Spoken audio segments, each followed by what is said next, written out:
کیسے نقاب پہن کر جاتی ہے میلے اور ٹھیلے میں، ہر امام حسین کے نام پر جلوس میں نکلتی ہے، یہ سمجھتی ہے کہ یہ میلے کا مہینہ ہے، یہ ٹھیلے کا مہینہ ہے، یہ میلے اور ٹھیلے کا مہینہ نہیں ہے، یہ وہ مہینہ ہے جس مہینے کے اندر تاریخ اٹھا کر دیکھ لیجئے شہدائے کربلا کی خون سے ندیاں بہ رہی ہیں۔ ہم غور نہیں کرتے ہیں کہ جو کام ہم کر رہے ہیں یہ ہمارے لیے صحیح ہے یا نہیں ہے۔ لوگ اعتراض کرتے ہیں، یہ لوگ پوچھتے ہیں کہ امام صاحب لاٹھی کھیلنا گناہ نہیں ہے، لاٹھی کھیلنے میں کیا حرج ہے؟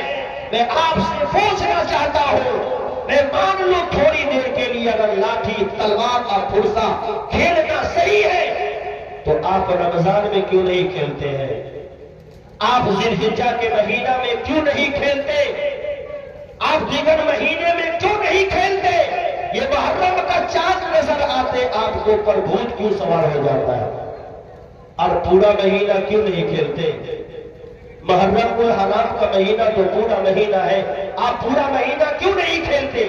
آپ نے 10 روز کیوں خاص کر لیا ہے لاٹھی رکھنے کے لیے؟ باپ رے باپ، جس بستی میں جائیے، جیسے ہمارے برادران وطن کا ایک تہوار ہوتا ہے جس کو درگا پوجا کہا جاتا ہے، وہ ان کا اپنا دھرم ہے، ان کا اپنا مذہب ہے۔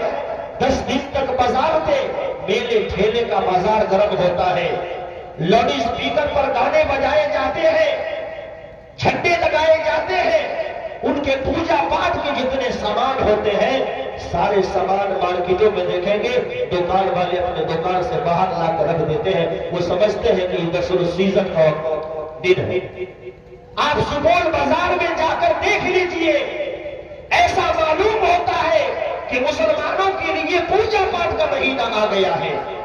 دکانوں پر سروں پر باندھنے والی پٹیاں، ہاتھوں میں لگانے والی پٹیاں، ٹی شرٹ، ایک سے جھنڈے، ایک سے سامان مسلمانوں نے اپنے دکان پر رکھ لیا ہے، اور سارے پہن کر دیوانہ ہے۔ انہیں مسجد جانے کی کبھی توفیق نہیں ہوتی، لیکن امام حسین کا دیوانہ بنا ہوا ہے اور پیشاب کرتا ہے کھڑا کھڑا پیشاب کرتا ہے، شراب پی رکھا ہے، لیکن پیشانی پر یا حسین یا علی لکھ رکھا ہے۔ یہ کیسا پاگل دیوانہ ہے امام حسین کا؟ ایسے دیوانوں پر خدا کی قسم اللہ کی لعنت برستی ہے۔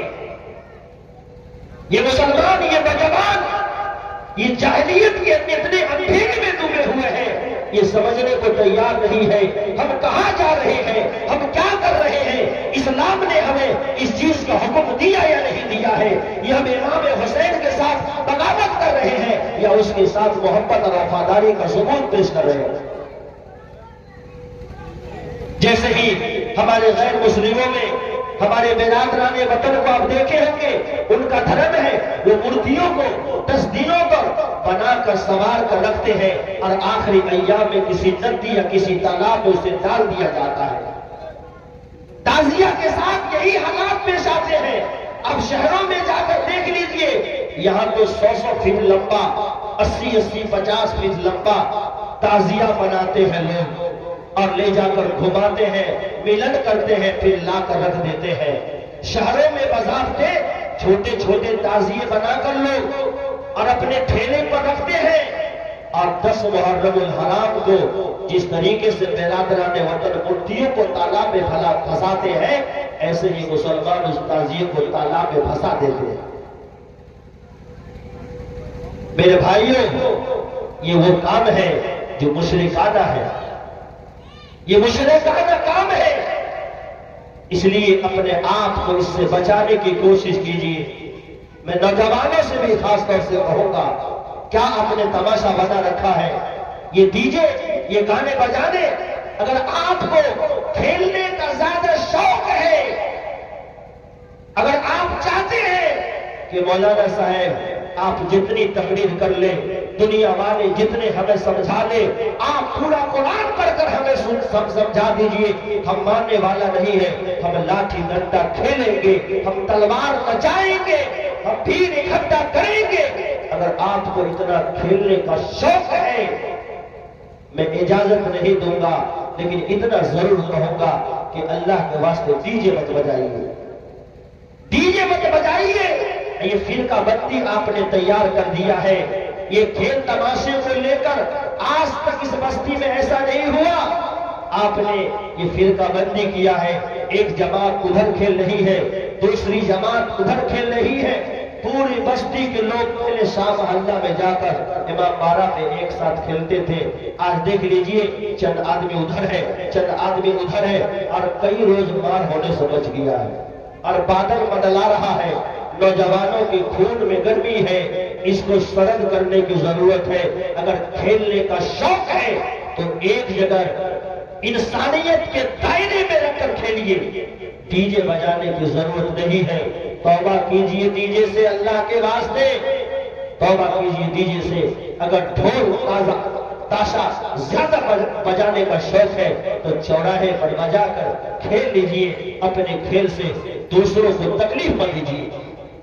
آپ کو محرم الحرام 10 محرم الحرام کی تاریخ سے آپ واقف نہیں ہیں، آپ 9 محرم الحرام کی تاریخ سے واقف نہیں ہیں، کربلا کے میدان میں کیا ہوا اس تاریخ سے آپ واقف نہیں ہیں۔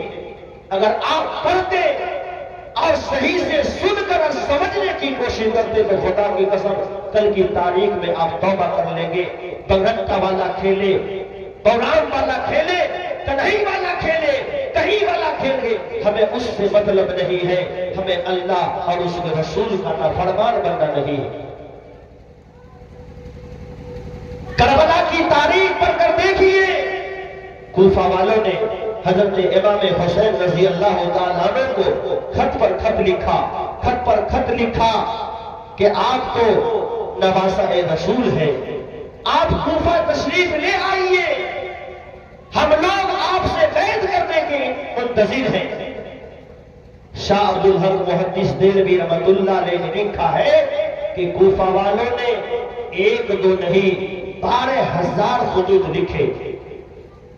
امام حسین اس خط کو پڑھتے اور سوچتے کہ مدینہ چھوڑ کر کوفہ جاؤں یا نہ جاؤں، جاؤں یا نہ جاؤں۔ اس وقت جو صحابہ کرام موجود تھے، حضرت عبداللہ بن عباس رضی اللہ تعالیٰ عنہ، آپ نے صحابہ کرام سے مشورہ کیا۔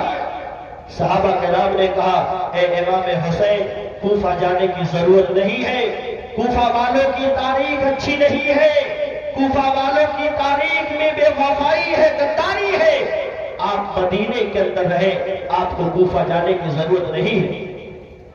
لیکن ایک طرف امام حسین رضی اللہ تعالیٰ عنہ نے سوچا کہ ایسا نہ ہو کہ کل قیامت کے دن اللہ تبارک و تعالیٰ ہم سے پوچھ لے کہ امام حسین کوفہ والے حق پر تھے، آپ کو بیعت کرنے کے لیے خط پر خط بھیج رہے تھے، آپ نے ان کا ساتھ کیوں نہیں دیا؟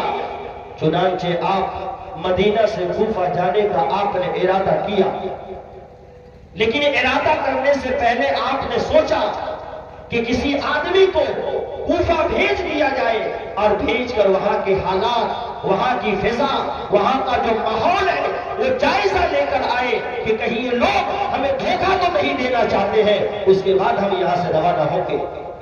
چنانچہ امام حسین رضی اللہ تعالیٰ عنہ نے ایک اپنے قریبی آدمی حضرت مسلم بن عقیل کو کوفہ روانہ کیا کہ آپ جائیے اور کوفہ جا کر